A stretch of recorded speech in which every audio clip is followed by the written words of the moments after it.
Hello everyone, welcome to Bindy Trees. Today we are going to start with our new poem of class 10, that is Fog, which is written by Carl Sandburg.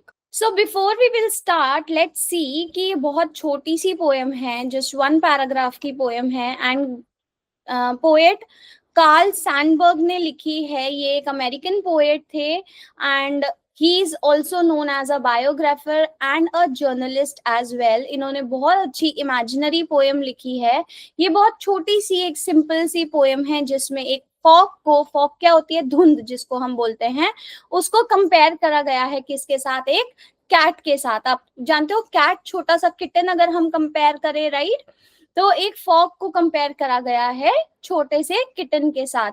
अब यहाँ पे आप imagine करो या फिर सोचोगे कि भाई फॉग को किटन के साथ क्यों कंपेयर किया गया है ना, या फिर कैट के साथ क्यों कंपेयर किया गया है. तो फॉग को कैट के साथ इसलिए कंपेयर किया गया है, जैसे कैट हमारी किचन में या फिर हमारे घर में कभी भी ऐसी बिना बताए या फिर चुपचाप से आ जाती है, आपको पता भी नहीं चलता है, वैसे ही फॉग भी हमारी सिटी में या विलेज में या फिर एरिया में ऐसे ही ठंड के टाइम पे जब चुपचाप से आ जाती है, जब बारिश होने वाली होती है या फिर कोई और मौसम होता है, तो हमें बादल क्लियर होते हैं या फिर बादल काले हो रहे होते हैं कि बारिश का मौसम हो रहा होता है, आपको पता लग जाता है. जब सीजन चेंज हो रहा होता है हमें पता लग जाता है. लेकिन फॉग तुरंत से ठंड में अचानक से, आप रात को सोए तो कोई फॉग नहीं थी, लेकिन जब सुबह उठे फॉग वहां पे आपको कई बार दिखती है, माउंटेन एरियाज में, खुले खुले एरियाज में जहाँ पे बहुत ज्यादा ग्रीनरी होती है, राइट. तो ऐसे ही जब फॉग अपने आप आ जाती है, चुपचाप आ जाती है, आपको पता भी नहीं चलता है, तो वैसे ही उसको उसके साथ कंपेयर किया गया है किटन के साथ, या फिर यू कैन से कैट के साथ, जो कि अपने आप चुपचाप आ जाता है एंड आपको पता भी नहीं चलता है, right. So let's start with our poem quickly. The fog comes on little cat feet. It sits looking over harbor and city on silent haunches and then moves on. अब यहाँ पे पोएट हमें क्या समझाना चाहते हैं कि फॉग जो है वो आ जाती है चुपचाप on little cat feet. Cat feet means जो लिटिल कैट होती है वो कैसे आती है, अपने पॉज पे चुपचाप से आती है, राइट. आपको पता भी नहीं लगता, उसके इतने वेलवेट जैसे पैर होते हैं कि वो जब चलती भी है तो आपको पता भी नहीं लगता है कि कैट चल रही है. तो जब फॉग भी आती है वो भी इतने चुपचाप तरीके से आती है कि हमें पता भी नहीं लगता है कि फॉग आ गई है, राइट. जैसे मान लो अभी ठंड का मौसम हो रहा है एंड बाहर फॉग भी होना शुरू हो जाए ठंड के साथ साथ, तो आप अंदर रूम में बैठे हो, आपको तो पता चलेगा ही नहीं कि फॉग हो भी रही है या फिर नहीं हो रही है. वो कब पता चलेगा आपको, जब आप बाहर जाओगे, आप देखोगे, तब आपको विजिबल होगा कि हाँ भाई फॉग हो रही है, right. So similarly here also the poet wants to tell you the same thing कि cat जैसे चुपचाप आती है वैसे ही fog भी एकदम चुपचाप आ जाती है दबे पैर. It sits looking over harbor and city. Now what is the meaning of harbor and city? City तो हमें पता है हमारे शहर को बोलते हैं, राइट.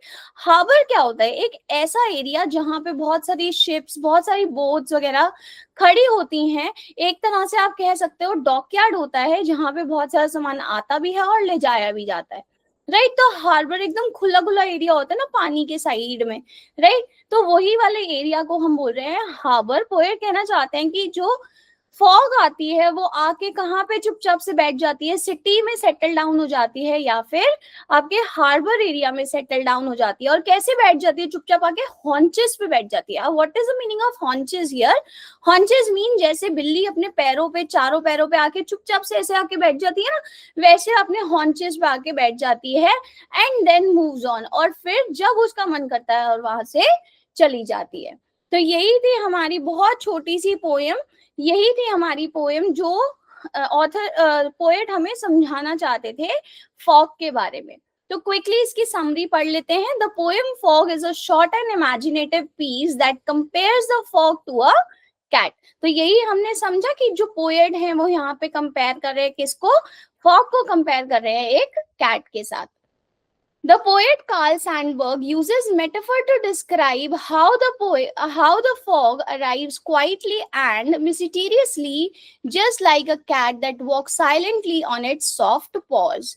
Paws क्या होते हैं, बिल्ली के पैर, राइट. किसी भी जानवर के पैरों को हम पॉज बोलते हैं एंड मेटाफर यहाँ पे हमारी एक पोएटिक डिवाइस है, राइट, जिसमें हम कंपेयर करते हैं किसी भी चीज को दूसरी चीज के साथ। The fog comes slowly without making any noise and spread over the city and the harbour. तो जो फॉग है वो चुपचाप से आ जाती है और अपने आप को फैला के बैठ जाती है, कहाँ पे, सिटी में और हार्बर में, वहां पे सेटल डाउन हो जाती है। It sits there silently observing everything like a cat, resting on its haunches. After a while, it disappears as quietly as it came. तो जैसे ही वो साइलेंटली आके वहां पे बैठ जाती है, ऑब्जर्व करती है जो भी उसको देखना होता है, बिल्ली आके चुपचाप से बैठ जाती है। मान लो आपके किचन में आके बैठ गई, आपके रूम में आके बैठ गई, किचन में आके चुपचाप से दूध पी के चली गई, आपको पता भी नहीं चला। सेम एज हमारी फॉग भी अपने आप आके वहां पे रेस्ट करती है एंड जब उसको जाना होता है वो वहां से डिसअपियर हो जाती है। Through this simple comparison, the poet highlights the quiet, graceful, and temporary nature of fog. The poem is written in free verse and uses personification and metaphor to create a vivid image. ना यहाँ पे poet क्या कहना चाहते हैं कि जो comparison किया गया है वो क्या कंपेयर किया है कि जो फॉग है वो क्या है, टेम्परेरी है, बहुत ग्रेसफुल है, बहुत शांत है, राइट। और फ्री वर्ड्स क्या होता है कि कोई पोएटिक या फिर राइमिंग स्कीम नहीं है, sorry not poetic, it is saying कि कोई राइमिंग स्कीम नहीं है, कि राइमिंग स्कीम मतलब ए बी बी हम पढ़ते हैं ना, तो ये एक फ्री वर्ड्स है, कोई राइमिंग स्कीम नहीं है इस पोएम में। Now let's see the literary devices. Metaphor is here. Metaphor where fog is compared directly to a cat, and personification, fog given qualities of living creature. Fog को एक living creature के साथ compare किया गया है। Fog को क्या बोला गया है कि वो क्या है, एक कैट है।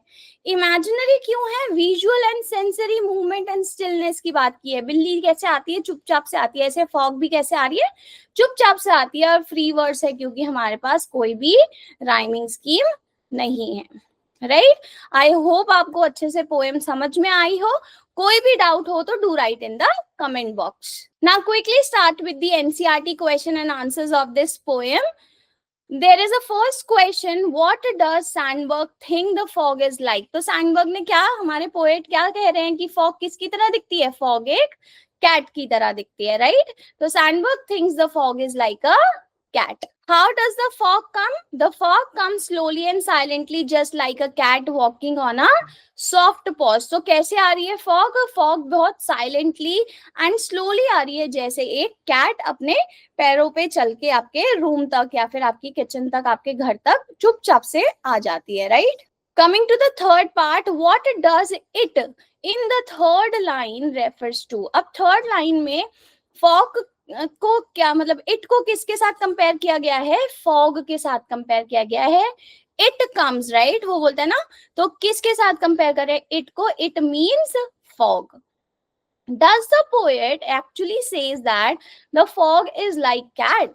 Find three things that tell us that the fog is like a cat. तो किसके साथ, जब फॉग को सीरियसली कैट के साथ कंपेयर किया गया है तो किन तीन चीजों में किया गया है, right. The poet does not directly say the fog is like a cat, but he uses imaginary that clearly suggests the comparison between the fog and the cat. Okay, the fog comes on the little cat feet. The first thing here it express the fog को किसके साथ relate किया है, on little cat feet, cat के साथ पहली line में। Then second line, it sits looking over harbor and city. वो कहाँ पे आके बैठ जाती है, हार्बर एंड सिटी में आके बैठ जाती है, किसकी तरह, कैट की तरह, like a cat watching quietly. It moves on silently like a cat walking away without making a noise और अ साउंड। तो जैसे वो कैट बिना किसी आवाज किए चुपचाप से चली जाती है, ऐसे ही हमारी फॉग भी मूव ऑन कर जाती है, right. You know that a metaphor compares two things by transferring a feature of one thing to the another, right. हमें पता है मेटाफर क्या होता है कि जब हम दो चीजों को कंपेयर करते हैं, तो यहाँ पे हमें वर्ड्स निकालने हैं जो एक दूसरे को कंपेयर करते हैं और कैसे कंपेयर करते हैं कि वो कैसे अलाइक हैं, राइट। तो वर्ड हमारे पास स्ट्रॉम है और उसका metaphor is tiger. How they are alike, both are wild, powerful and comes suddenly. Train, snake long होता है, वाइंडिंग होता है, राइट। Fire जैसे dragon, destroy everything with its fire. School, temple, a place of learning or education or a knowledge. Similarly, a home is equals to nest, which is a safe place, warm place like our house. Okay.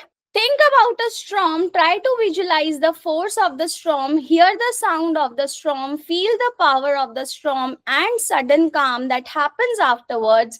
Write a poem about the storm, comparing it with a animal. तो basically वो क्या कह रहे हैं, आपको एक छोटी सी poem लिखनी है जिसमें ये सारी चीजें मेंशन्ड हो. तो आपके लिए एक स्टॉर्म के ऊपर पोएम लिखी हुई है, आप देख सकते हैं. Right now coming to our third question of this chapter, does this poem have a rhyming scheme?